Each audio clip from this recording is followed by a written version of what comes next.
Marines facing discouraging challenges in Afghanistan.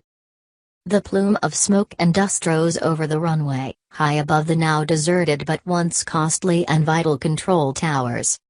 Then a second rocket slammed into the tarmac just feet away from where a C-130 cargo plane would imminently land to ferry us out. The Marines with us at first appeared unfazed. Some were perhaps young and new to it all, while the older ones stood tall, not flinching. I crouched behind a wheel until those tires were used to race us back toward a shelter. 7 years ago, it would have been mere minutes before that Taliban rocket team was bombed in retaliation by U.S. forces protecting a thousands-strong base. But in 2017, the U.S. Marines here, all 300 of them, seem oddly vulnerable. They don't leave the wire much, mostly just to train and advise, leaving the fighting to the Afghans. Yet all the same, 3 separate rocket attacks hit their bases in 3 days, 2 near us, one injuring 10 Afghan soldiers, and another an 8-year-old boy. This is the painful reality of Afghanistan 2017. The country is in one of the most violent periods of its recent history, and its challenges are deepening. But the sense of exhaustion, of solutions long having lost their sparkle, pervades. And as President Trump weighs his first move in America's longest war, its 15 years make it absolutely nothing new to many of the Marines currently at its sharp end. Here's how one hardened, normally optimistic Marine commander, Colonel Matthew Reed, talked about lost friends. "I don't think I've ever bothered to count. Too many, between here and Iraq," he said. "A lot of blood in the ground." Born on September 11, Reed is back in Afghanistan's Helmand province for the second time. He quips that the 300 Marines he works with now are the number that ran the chow hall when he was last there in 2010. I asked, "How does it feel to have to go at it all over again?" "Discouraging," he said. "There is a definite feeling of a sense of obligation to get this right because of those who have gone before us." The U.S.'s options. How do you get it right? From the limited perspective of our 3-day tour, mostly inside bases, it seems the Marines have made a difference here. Most importantly, they are now camped just outside the regional capital of Lashkargah, which a year ago was on the brink of falling to the Taliban, whose flag you could see just across its central river. The Helmand district of Nawar was retaken last week by Afghan National Security Forces, yet at about the same time nearby Girshk district was attacked by the Taliban, with multiple checkpoints hit, and at 1.6 overrun. Things are better, but not good. Helmand will probably never be good anytime soon, but the Marines' presence and massive aerial firepower have arguably stopped the entire opium-rich region from being swallowed by the Taliban. But the Marines are only one part of the picture in a country where, according to the U.S. government's own auditors, the Taliban influence or control about half the land. ISIS too, intermittently rises, and then, after coalition airstrikes, falls, competing to be the most extreme actor in a crowded marketplace. The government in Kabul is weak, ridden by conflict and rivalry between senior players. And the West's ideas for stabilizing the country are running out. So what are President Trump's options? More troops? They tried that with the Obama surge to 100,000 troops, which achieved no real, dramatic drop in violence, or enduring government control. Talk to the Taliban? Tried that too. The Obama surge was meant to force them to come to the table. But Obama set a deadline for the surge's withdrawal, so the Taliban waited them out. Now their new leader is radical enough. His son was hailed as a suicide bomber in Girshk last week, so they look unlikely to jump on diplomacy. Pressure the Pakistanis to pressure the Taliban? They're trying that, but in the end, Pakistan sees a longer game here and has its long-term proxies in the region. Either way, this isn't entirely Islamabad's fault. Leave?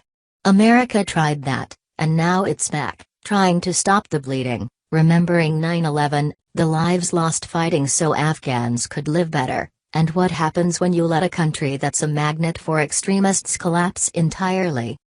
Try more of the same? That's probably the most likely approach that Secretary of Defense James Mattis will put before the Trump White House. More special forces to hunt Al-Qaeda and ISIS. Trainers to try and maybe improve the Afghan security forces, the men we were assured, as the Americans tried to leave 5 years ago, were 100% ready to fight the Taliban but who are now subject to record casualties. Perhaps looser American rules of engagement, which will make killing Taliban easier, but killing innocent civilians easier too, which never helps win over the population.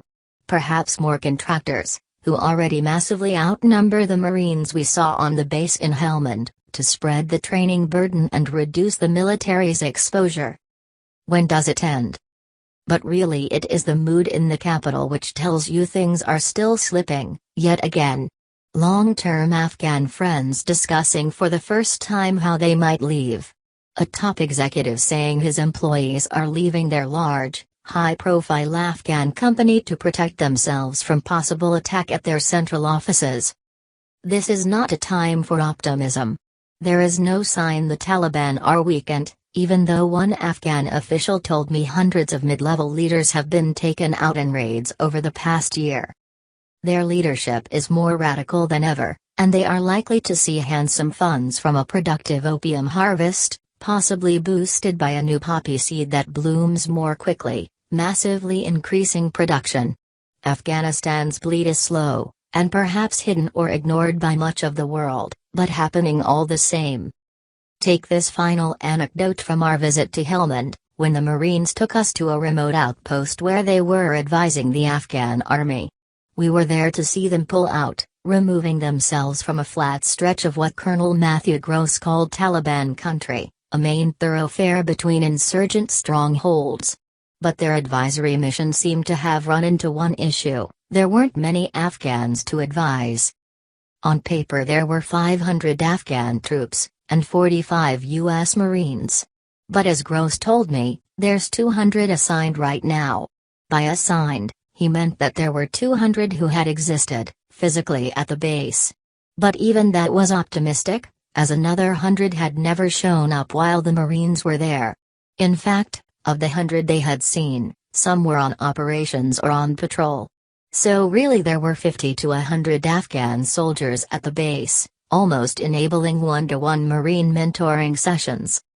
As we sat in the Helmand runway bomb shelter, waiting for the all-clear after the rocket attack, I overheard two young Marines chatter about 9/11 as though it was a moment of historical import rather than something they had seen live on TV.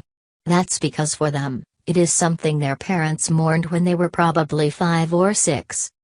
15 years of war sounds exhausting until you remember that for Afghans, it is about 38 years of war, since the Soviets invaded in 1979.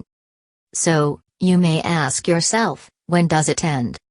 Forget emotion, or nationalism, or solutions. Just consider the war, and everyone caught up in it, through the prism of one number, 1,600.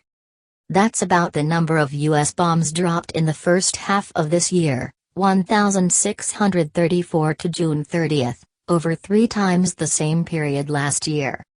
It's also about the number of Afghan civilians killed in the same period, 1,662, most because of insurgents.